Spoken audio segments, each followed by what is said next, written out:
This is my third day from Shuanghu to Qiangtang no man's land. On the first day, I drove about 100 kilometers and the car broke down. The next day I spent fix the car in one day, get everything ready, continue to head towards the destination, Xinjiang.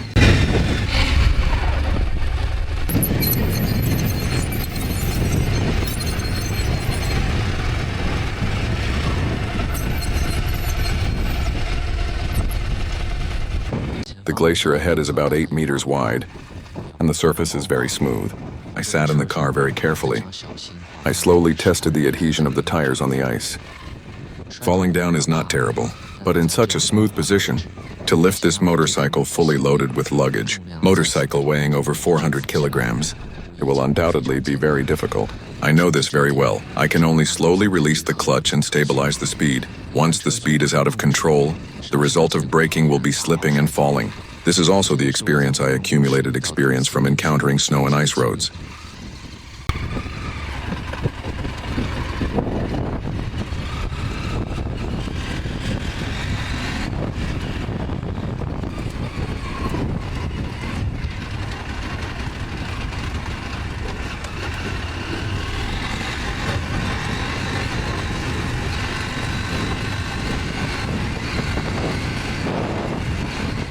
I encountered another glacier. The deeper I went, the more frequently I passed through the glacier.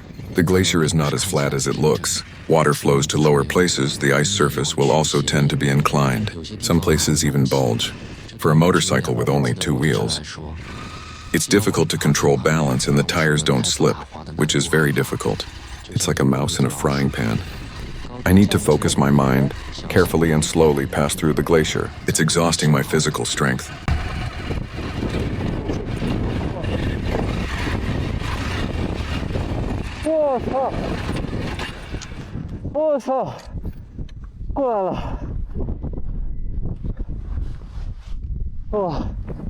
Oh my god.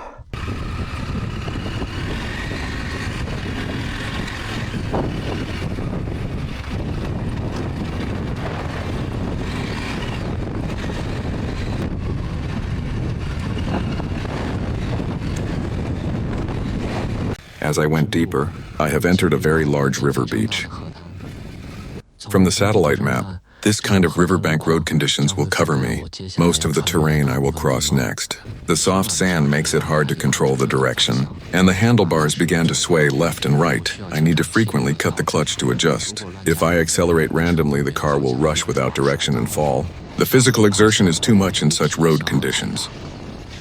I had no appetite when I set up camp. I only had a cup of hot coffee. At this moment, I have no intention of stopping to eat.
stopped in front of a narrow glacier to observe the road. Due to the height difference of the ground, my feet lost support and the car fell over. This is me entering Qiangtang no man's land. For the first time in over 100 kilometers, putting it on the ice with no adhesion. I chiseled on the ice. This will allow me to help the car increase the adhesion under my feet. However, the ice was hard. I couldn't dig too deep in a short time.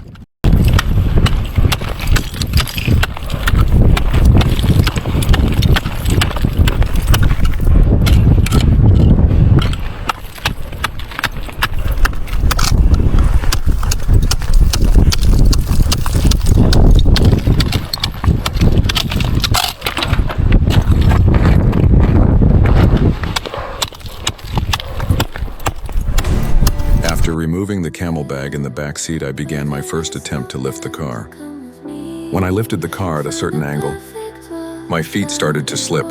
The packages on both sides are full of gasoline. I decided to remove one side bag first.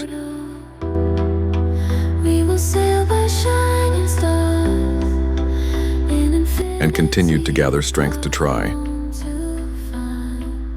I still failed. I tried again with more strength. The ice where I stood was too slippery, but at least I pushed the bike towards the sand.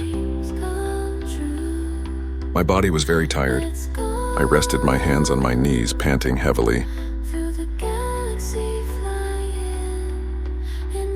I removed the trunk and tried again.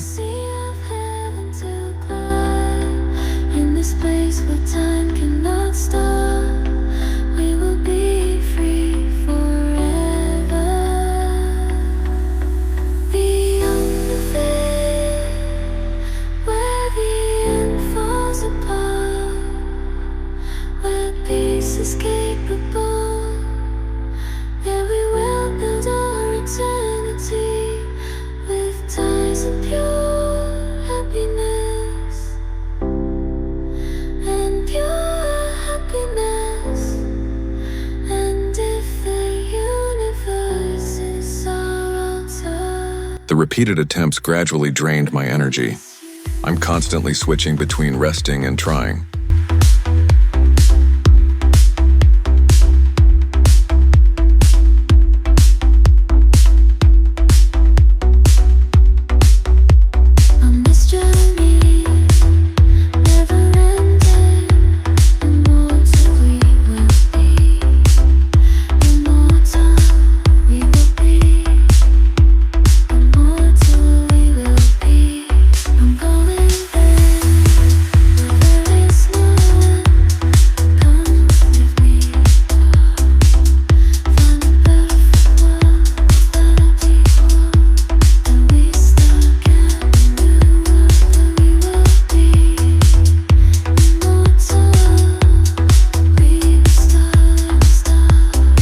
Until I got the key and unloaded the other side bag full of fuel, I finally lifted the bike.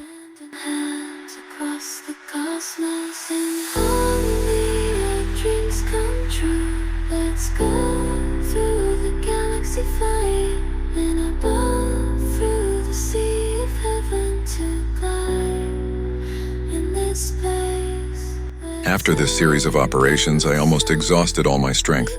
Do this at an altitude of over 5,000. If it is for people with high anti-serious, it will be fatal.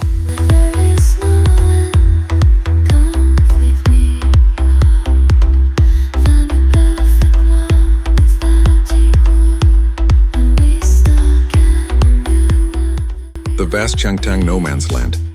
The environment is so harsh. It's much more difficult than imagined. Under the soft sand beach is a swamp that eats people. Only when it freezes in winter is it relatively safe.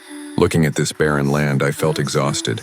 I had to start judging the current situation again, especially when I saw a nearly 100-meter glacier ahead. I fell into deep thought. I asked myself if I should quit in time. The more I go on, the more repeated situations will occur. Even if I have superpowers and pass through smoothly, a big and small glacier. But with the current sandy road conditions, the clutch plate of the motorcycle will be worn out, and I don't have spare clutch plates. Back encounter ice reversing and clutch failure skid. Then the only outcome is abandon your car and walk out. My conflicting thoughts are constantly intertwining. I'm not afraid, but more rationality takes the lead. Cold fatigue and hunger won't make me overly tangled, although I'm not reconciled and helpless.